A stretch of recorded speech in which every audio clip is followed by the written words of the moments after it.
ಇವತ್ತು ನಮ್ಮ ಮಧು ಬಂಗಾರಪ್ಪ ಅವರ ಕ್ಷೇತ್ರದಿಂದ ತಾವೆಲ್ಲರೂ ಇಷ್ಟು ದೊಡ್ಡ ಸಂಖ್ಯೆ ಬಂದಿರತಕ್ಕಂಥದ್ದು ಬಹುಶಃ ಈ ಸುವರ್ಣಸೌಧಕ್ಕೆ ಒಂದು ಕ್ಷೇತ್ರದಿಂದ ನಮ್ಮ ಶಾಸಕರನ್ನು ನೋಡ್ತಕ್ಕಂಥ ಇಷ್ಟು ಸಂಖ್ಯೆಯಲ್ಲಿ ಯಾರೂ ಕೂಡ ಬಂದಿಲ್ಲ ಅಂತಂದ್ರೆ ಆಗ್ತಾ ಇದೆ. ಇದು ಈ ತರ ಆಗ್ಬಿಟ್ರೆ ಎಲ್ಲರೂ ಕೂಡ ಇದನ್ನೇ ಶುರು ಮಾಡ್ಬಿಡ್ತಾರೆ.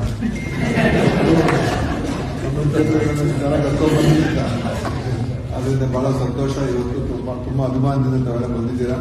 ಮಧು ನಮಗೆ ಒಳ್ಳೆಯ ಸ್ನೇಹಿತರು ಮತ್ತು ಇವತ್ತು ಅವರು ಶಿಕ್ಷಣ ಸಚಿವರಾಗಿ ಅತ್ಯಂತ ಒಂದು ಉತ್ತಮ ರೀತಿಯಾಗಿ ಅವರು ತಮ್ಮ ಜವಾಬ್ದಾರಿಯನ್ನ ಕೆಲಸ ಕಾರ್ಯಗಳನ್ನ ಮಾಡ್ತಾ ಇರತಕ್ಕಂಥದ್ದು ಅದು ದಾಖಲೆಗೆ ಹೋಗಿದೆ.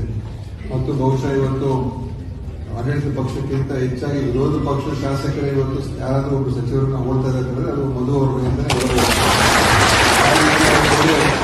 ಶಿಕ್ಷಣ ಇಲಾಖೆಯನ್ನ ಅವರು ಪ್ರಥಮವಾದ ಈ ಜವಾಬ್ದಾರಿ ಕೊಟ್ಟಾಗ ಬಹುಶಃ ಅನೇಕ ಜನರಿಗೆ ಯಾವ ರೀತಿ ನಿಭಾಯಿಸಲು ಮಧು ಅವರು ಅಂತ ಸ್ವಲ್ಪ ನಮ್ಮನ್ನು ಸೇರಿ ಹೋಗಲ್ಲ, ಖಂಡಿತ ಏನ್ ಮಾಡ್ತಾರೆ ಅಂತ ಒಂದು ಇತ್ತು. ಆದ್ರೆ ಇವತ್ತು ನಿಜವಾಗ್ಲೂ ಈ ಒಂದು ಇಲಾಖೆಯನ್ನ ಒಂದು ಹೆಸರು ಉಳಿಸ್ಕೊಳ್ಳತಕ್ಕಂಥ ನಮ್ಮ ತಂದೆ ಹೆಸರನ್ನ ಉಳಿಸ್ಕೊಳ್ಳೋ ಜೊತೆಯಲ್ಲಿ ಮಧು ಬಂಗಾರಪ್ಪ ಅವರ ಹೆಸರನ್ನ ಈಗ ಬೆಳೆಸುವಂತ ಕೆಲಸವನ್ನು ಅವರೇ ಮಾಡ್ಕೊಂಡಿದ್ದೇವೆ. ಒಳ್ಳೆಯ ಹೆಸರು ಇವತ್ತು ಮಾತ್ರ ಅವರ ಹೆಸರು ಕೂಡ ಇವತ್ತು ಬಂದಿರತಕ್ಕಂಥದ್ದು ಅದು ಬಹಳ ಸಂತೋಷದ ವಿಷಯ ಅಂತ ಹೇಳಕ್ ಬಯಸ್ತೇನೆ. ಮತ್ತು ಈಗಾಗಲೇ ಕೆಲವೆಲ್ಲ ಇಲಾಖೆಗಳ ಬಗ್ಗೆ ಎಲ್ಲ ನಮ್ಮ ಇಲಾಖೆ ಬಗ್ಗೆ ಹೇಳಿದ್ರೆ ನಾನು ಈಗ ಮುಂದಿನ ದಿವಸ ಜನವರಿ ತಿಂಗಳಲ್ಲಿ ನಾವು ಈ ಸೊರಬ ತಾಲೂಕಿನ ಆಸ್ಪತ್ರೆಗಳ ಮತ್ತು ಬೇರೆ ಎಲ್ಲ ಆಸ್ಪತ್ರೆಗಳ ಒಂದು ಹೆಚ್ಚಿನ ಏನು ಅಗತ್ಯ ಇರುವಂತಹ ವೈದ್ಯರುಗಳು ಹೆಚ್ಚಿಕೊಡ್ತಾ ಇದ್ದೀವಿ. ಪ್ರತಿ ತಾಲೂಕು ಆಸ್ಪತ್ರೆ 24 ಗಂಟೆ ನಡೀಬೇಕು ಆ ರೀತಿಯಾದ ವ್ಯವಸ್ಥೆಯನ್ನು ನಾವು ಜನವರಿ ತಿಂಗಳು ತಗೊಂಡ್ಬರ್ತಾ ಇದ್ದೀವಿ. ನಮ್ಮ ಸೊರಬಾಗ ಕೂಡ ಇನ್ನೂ ಹೆಚ್ಚು ವೈದ್ಯರು, ಸ್ಪೆಷಲಿಸ್ಟ್ಗಳು, ನರ್ಸ್ಗಳು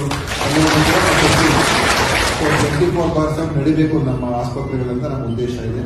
ಅದನ್ನ ಎಲ್ಲ ರಿಆರ್ಗನೈಸ್ ಮಾಡ್ತಾ ಇದ್ದೀವಿ. ಜನವರಿ ತಿಂಗಳ ಕಾರ್ಯ ಅನುಷ್ಠಾನ ಆಗ್ತದೆ, ಅದನ್ನು ಮಾಡ್ತೀವಿ. ಮತ್ತೆ ಬೇರೆ ಏನೇನು ಸಾಧ್ಯ ಆಗುತ್ತೆ ಖಂಡಿತವಾಗಿ ನಾವು ನಮ್ಮ ಇಲಾಖೆಗೆ ಇರ್ಬೋದು ಯಾವುದೇ ಖಂಡಿತ ಮಾಡೋಣ. ಸೊರಬ ಕ್ಷೇತ್ರ ಇದು ಒಬ್ಬ ಧೀಮಂತ ನಾಯಕ ಬಂಗಾರಪ್ಪ ಅವರು ಈ ರಾಜ್ಯದ ಮುಖ್ಯಮಂತ್ರಿಯಾಗಿ ಅಂತಕ್ಕಂಥದ್ದಕ್ಕೆ ಕೊಟ್ಟಿರ್ತಕ್ಕಂಥ ದೊಡ್ಡ ಕೊಡುಗೆ ಸೊರಬ ಕ್ಷೇತ್ರದಲ್ಲಿ ಅವರು ಮಾಡಿರ್ತಕ್ಕಂಥ ಕೆಲಸ ಇವತ್ತು ಒಂದು ನಿಜವಾಗ್ಲೂ ಹೆಚ್ಚು ವರ್ಷ ಅವರು ಮುಖ್ಯಮಂತ್ರಿ ಆಗಿಲ್ಲ. ಆದ್ರೆ ಒಂದು ಮುಖ್ಯಮಂತ್ರಿ ಹೆಸರುಗಳು ಬಂದಾಗ ಆ ಸಾಲಿನಲ್ಲಿ ಒಂದು ಅತ್ಯಂತ ಜನಪರವಾದಂತಹ ಯೋಜನೆ ಮಾಡಿರ್ತಕ್ಕಂಥ ಆ ಕಮ್ಮಿ ಅವಧಿಯಲ್ಲೇನೆ ಅಷ್ಟು ದೊಡ್ಡ ಪ್ರಮಾಣದಲ್ಲಿ ಅವರು ಕೆಲಸ ಕಾರ್ಯಗಳು ಮಾಡೋದು.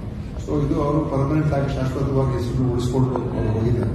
ಅದರಿಂದ ಅವರ ಒಂದು ನೆನಪು ಕೂಡ ಈ ಸಂದರ್ಭದಲ್ಲಿ ಮಾಡ್ಕೊಳ್ತೀನಿ. ಮತ್ತು ಇವತ್ತು ನೀವೆಲ್ಲರೂ ಕೂಡ ಚೆನ್ನಾಗಿ ಸುವರ್ಣಸೌಧ ನೋಡ್ಕೊಂಡು ನೋಡಿದ್ದೀರಾ ಮತ್ತು ಸುತ್ತಮುತ್ತ ಬೆಳಗಾವಿ ಸ್ವಲ್ಪ ಎಲ್ಲ ನೋಡ್ಕೊಂಡು ಹೋಗ್ತೀರಾ ಅಂತ ಅನ್ಕೊಂಡಿದ್ದೀನಿ. ಎಲ್ಲ ಚೆನ್ನಾಗಿ ಒಳ್ಳೇದಾಗಲಿ ಅಂತ ಹೇಳಿ ಇವತ್ತು ನಿಮ್ಮ ಜೊತೆಯಲ್ಲಿ ಮಧು ನನ್ನನ್ನು ಬನ್ನಿ ಕೇಳಲು ಅದಕ್ಕೆ ಬರ್ತೀನಪ್ಪ, ಬಟ್ ಈ ಋಣ ನೀವು ತೀರಿಸಬೇಕು ಅಂತ ಹೇಳಿದ್ದೀನಿ.